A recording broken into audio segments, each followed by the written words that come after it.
hari Senin, tanggal 12 Rabiul Awal, tahun ke-11 Hijriah, Allah perintahkan kepada malaikat Jibril, Jibril, kau turun jemput kekasihku Muhammad, cabut nyawanya.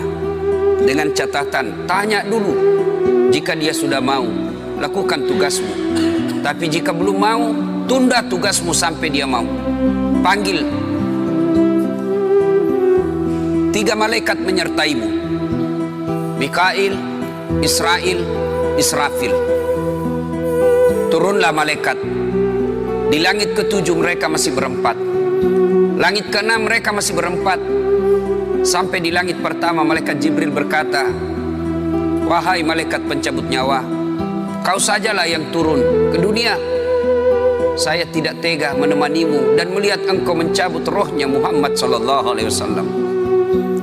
Lalu malaikat pencabut nyawa berkata, Jibril, kenapa kau tidak turun menyertai kami? Bukankah selama ini engkau yang menyertai Rasulullah? Bukankah selama ini engkau yang menemui Rasulullah?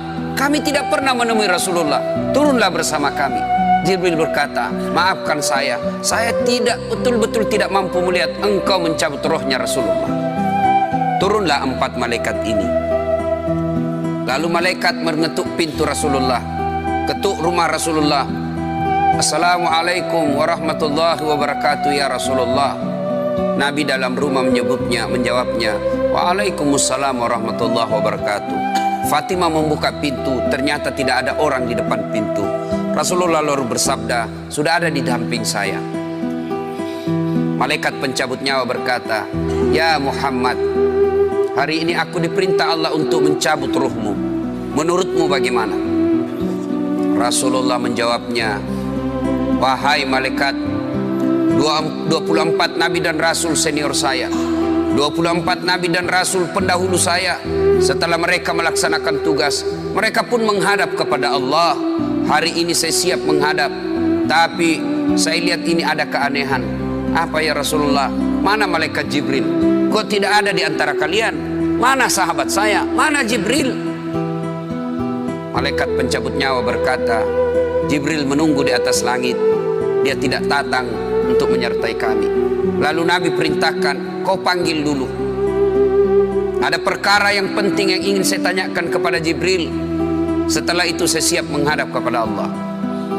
Naiklah malaikat pencabut nyawa dan berkata kepada Jibril, ya Jibril, engkau dicari sahabatmu. Turunlah engkau menyertai kami. Turun malaikat Jibril. Lalu ketemu dengan Nabi. Nabi bertanya kepada Jibril, ya Jibril, kalau hari ini aku harus menghadap kepada Allah, tolong berikan saya berita gembira. Tolong perdengarkan saya kalimat yang nikmat di telinga saya. Lalu Jibril bersabda, ya Muhammad, saya dapat berita gembira dari Allah. Seluruh malaikat yang pernah Allah ciptakan antri untuk menyambut rohmu ya Muhammad. Apalagi ya Jibril, ya Muhammad, seluruh nabi 24 haram masuk surga sebelum engkau lebih dulu. Meskipun engkau nabi paling terakhir, tapi Allah memberikan garansi dan jaminan, haram seluruh nabi dan rasul masuk ke dalam surga sebelum engkau lebih dulu ya Muhammad. Nabi mengucapkan alhamdulillah. Apalagi ya Jibril, ya Muhammad, jika engkau punya dosa dan kesalahan, Allah telah mengampuni dosa dan kesalahanmu. Nabi bersabda alhamdulillah. Tapi ya Jibril, itu kan saya, itu diri saya. Ya Jibril, saya tidak cemas soal diri saya. Saya tidak ragu soal diri saya. Yang saya cemaskan umatku ya Jibril. Bagaimana umatku sepeninggal aku kelak? Subhanallah. Nabi tidak mencemaskan anaknya. Nabi tidak mencemaskan istri beliau. Nabi tidak mencemaskan keluarga beliau. Yang beliau cemaskan umatku ya Jibril. Jibril lalu berkata, baiklah kalau begitu ya Muhammad, nantikan saya. Jibril lalu menghadap kepada Allah. Selang beberapa saat muncul kembali dan berkata, ya Muhammad, aku telah mendapat berita gembira dari Allah. Meskipun engkau sudah tidak di tengah-tengah mereka, meskipun engkau sudah tidak berada di tengah umatmu, selama umatmu berpegang kepada Quran dan Sunnah, mereka akan selamat dunia sampai di akhirat. Mendengar ini Rasulullah lalu tersenyum dan berkata, Alhamdulillah, segala puji bagi Allah. Malaikat pencabut nyawa, silahkan laksanakan tugasmu. Jibril mundur, majulah malaikat pencabut nyawa melaksanakan tugas dan berkata, kalau bahasa kita, ya Muhammad, maafkan saya, saya tidak mampu melakukan ini, tapi ini perintah dari Allah. Lalu Nabi bersabda, laksanakan tugasmu, saya pun siap melakukannya. Mundur malaikat Jibril, majulah malaikat pencabut nyawa melaksanakan tugasnya. Keluar rohnya Rasulullah, perlahan-perlahan meninggalkan telapak kaki Rasulullah. Telapak kaki Rasulullah menggigil naik ke atas betis Rasulullah, naik ke paha Rasulullah, sampai ke perut. Bercucuran keringat Rasulullah, keluar keringat Rasulullah di wajah Rasulullah. Malaikat Jibril lalu berpaling. Nabi lalu bersabda, wahai malaikat Jibril, kenapa engkau palingkan mukamu? Apakah engkau jijik melihatku?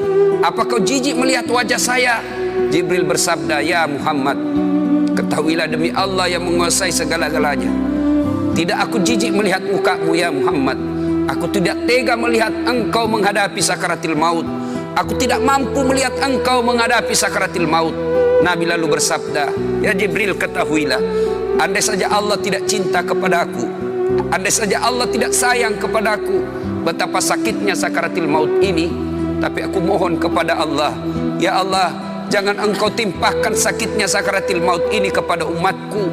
Bebankan seluruh penyakit sakaratil maut ini, bebankan seluruh sakitnya sakaratil maut ini hanya kepada aku. Jangan engkau berikan umatku ya Allah.